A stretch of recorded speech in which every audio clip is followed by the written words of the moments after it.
lost my notes. Hey, Adam, you told me nobody knew, and there's a bunch of new. All right, welcome again. I think most of you heard my welcome before, but just again, I'm Scott Ramsey with the Music City Bowl, and I really want to say welcome to everybody, especially welcome University of Tennessee and University of Illinois for competing in our what will be our 27th game and our 28th year of the Liberty Mutual Music City Bowl. On behalf of our board, the city of Nashville, we couldn't be more happy and pleased with the partnerships that we have with the Southeastern Conference, the Big Ten Conference, ESPN, and this year our first time with Liberty Mutual, and we're very grateful for their investment in postseason college football and the city of Nashville, and we're looking forward to a long partnership with them. We're certainly very appreciative of Gaylord Opryland Hotel for hosting the teams again this year, and what we think is just a great destination in itself, and thankful for the Tennessee Titans and Nissan Stadium, who will host the game tomorrow. And it'll be the first time ever that University of Tennessee and University of Illinois have played football, and we're excited about hosting that game, and hopefully that's what postseason's about. Two great conferences and two great institutions that will be playing for the first time. I know you're here to hear Coach and not me, so with that, as most of you know, our key to the city and Music City is a guitar. A few years ago, Coach Heupel was here when they played Purdue, and we gave him an acoustic guitar. So we had to upgrade his musical collection, and we're going to give him an electric guitar this time. So he's got to plug this one in. So, Coach, come on in and welcome back to Nashville and Music City.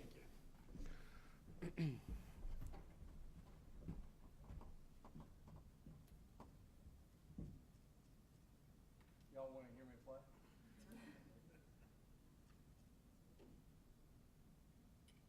Good? All yours. Thank you.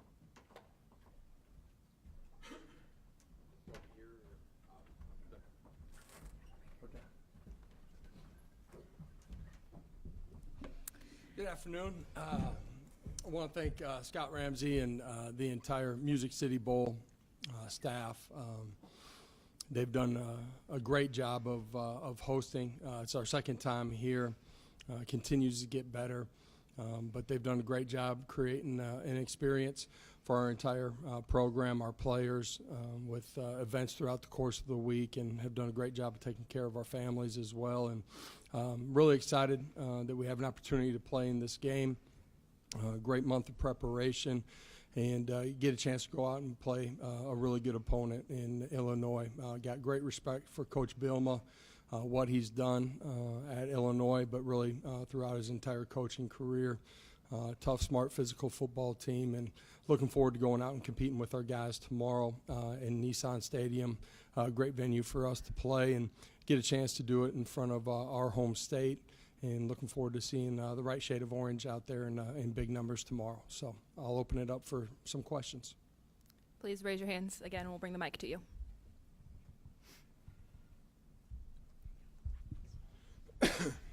Josh, if you're just a college football fan in the area, what is the most intriguing and exciting thing about this matchup that should get you to want to come out and watch it? Yeah, first of all, it's two programs that are playing at a really high level. I think, the fact that it's Big Ten, SEC, two of the best conferences in the country, the style and brand of football, the physicality that will be out there, and you look at the quarterback play on both sides of the football. You got dynamic playmakers that are experienced, that play extremely smart and efficient. I think it's got a chance to be a really good football game tomorrow afternoon.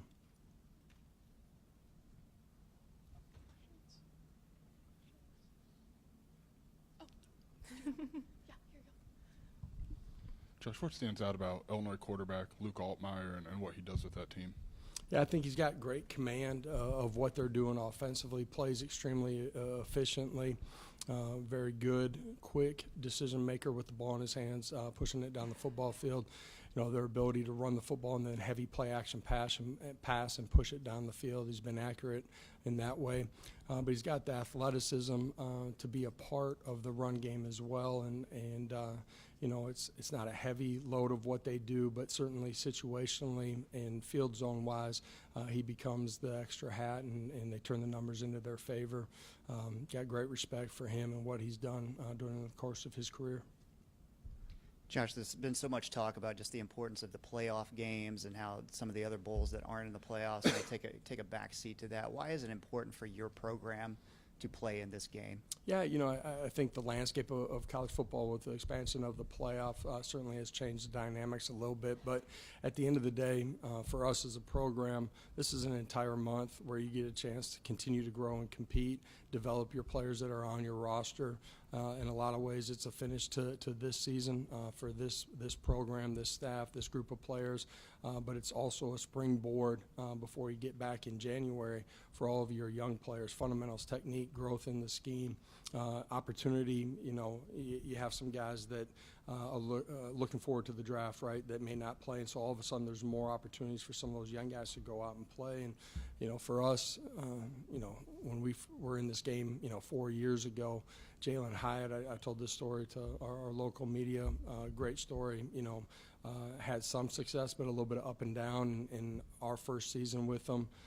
His growth during the month of December, knew he would play extremely well in this game, but it was really a springboard to, his following season, his work habits, his attention to detail, his growth in fundamentals and technique. And, that's a guy that ultimately ends up winning, the Biletnikoff Award, best wide receiver in the country the following year. So it's an opportunity to have growth on the football side of it, but it's also a part of, building connection with the guys who are going to be back. It's an opportunity to come to a city outside of your home campus, have great experiences. These are memories that are going to last a lifetime. As somebody that played this game, you remember these opportunities together. How has Coach Inge impacted this bowl week prep for Illinois? Yeah, Coach Inge, our entire defense staff have done a great job. When we first got back on the field, slowly introducing the game plan.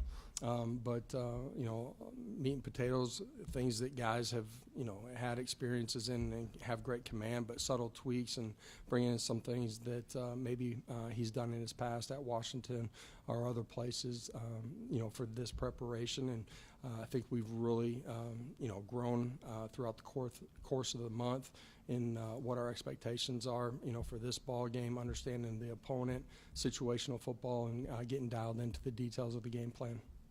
When you talked about Jalen Hyatt taking that huge step, has there been someone who's made that huge step in this month of time period on this team? I'm not going to say anything today. Hopefully after the ball game I'm able to talk about somebody, but I do think, there's been a group of guys, young guys that I've talked to just during the prep that I've really liked their focus, their attention to detail, and how they've approached it.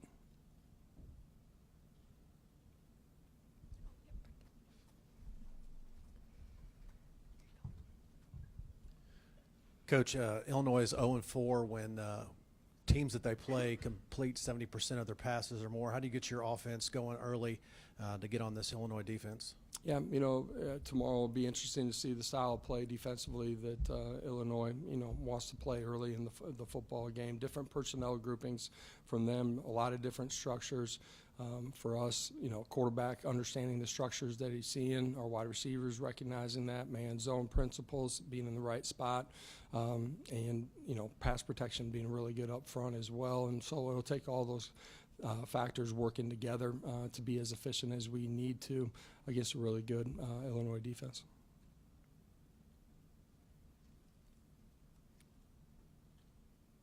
We've got time for a couple more if anyone else has anything. Back here, back in the back.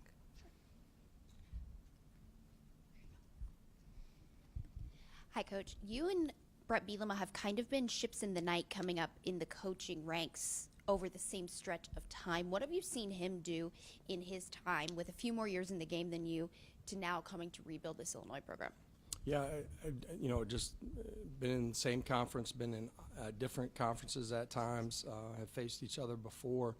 I think his football teams are always extremely physical. Great defenses that are fundamentally sound, don't give up a bunch of big plays. I think he pairs his three phases of the game together extremely well. There's an identity inside of their program of how they want to play and how they want to attack people every Saturday, and does a great job of getting all of his staff, his entire program on the same page, and that's led to the amount of success that he's had. And you look at the success that he's had here at Illinois, it's not shocking to anybody.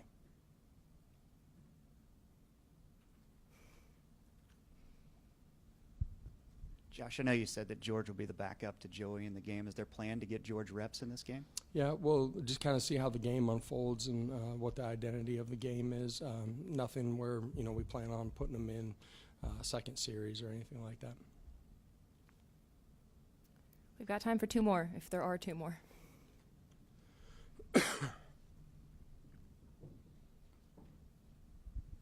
Obviously, Tennessee has been in Nashville at Nissan Stadium during your time here. How does that familiarity help you, or does it kind of hurt because it's not that whole big trip somewhere for a bowl game? Our staff has a lot of familiarity with it. As rosters have turned over, there's a lot of guys that have never been inside of that stadium. We were here 4 years ago for a bowl game, a couple of years ago for our season opener. We have some familiarity with it, but a lot of our players, a majority of our players have never been inside of it. So opportunity for us to be inside of a big-time stadium in a great venue and have a lot of our fans there. So everybody's excited to play, and you get a chance to go finish the season. Last question? Anyone? No? Okay. Well, then we can go ahead and welcome in the offensive and defensive coordinators. Thank you so much, Coach Heupel. Am I good to go? Or Yeah, am I you're good to go. All right. Thank you all. Have a great afternoon.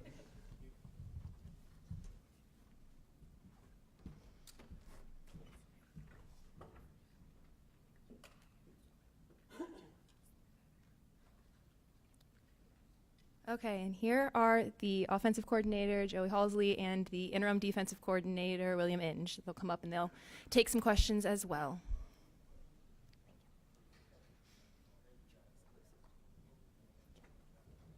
You're in the middle. Yep. Perfect. Thank y'all.